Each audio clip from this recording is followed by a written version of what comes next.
की जय हो।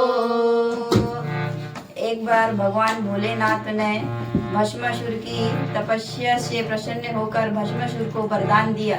भस्मासुर फूला नहीं समाया, वो प्रसन्न हो गया। वरदान मिलने के बाद भोले तो भोले ही होते हैं। वरदान मिलने पर भस्मासुर के मन में गौरा जी को प्राप्त करने का विचार मन में आया। पर विचार तो आ गया, पर कैसे प्राप्त करें गौरा जी को। तो फिर उनके मन में एक और विचार आया कि नहीं, मुझे तो वरदान मिल चुका है, अब जिसके भी सर पे हाथ रख दूं तो वो भस्म हो जाएगा, तो क्यों ना मैं भोले बाबा के सर पे ही हाथ रख दूं। जैसे ही भोले बाबा की तरफ हाथ बढ़ाया, भोले बाबा समझ गए अब तो आज तो मुझे ही भस्म करने चला आ रहा है ये, तो वो भागने लगे। फिर विष्णु भगवान ने देखे शंकर जी संकट में भाग रहे हैं भस्मासुर से बचने के लिए, तो फिर विष्णु भगवान ने सुंदर नारी का रूप धारण किए और भोले बाबा को बचाने लगे अपना मोहिनी रूप धारण कर। तो सुनिए इस भजन के माध्यम से किस प्रकार भगवान विष्णु भोले बाबा की रक्षा करते हैं, बहुत ही प्यारा है।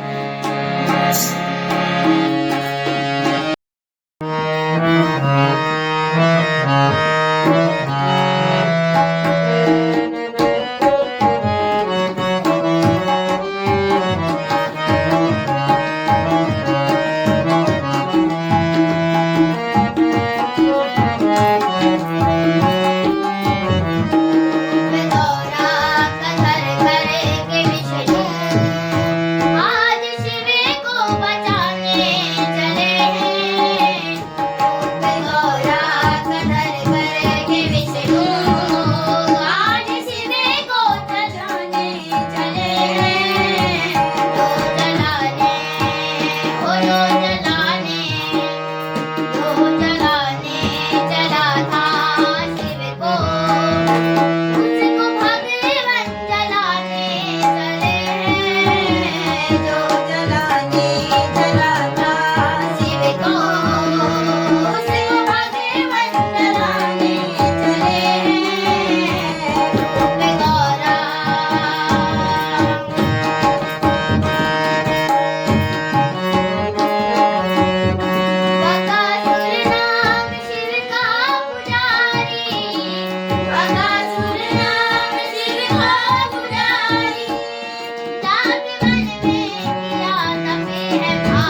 अच्छा लगे तो लाइक एवं सब्सक्राइब करें।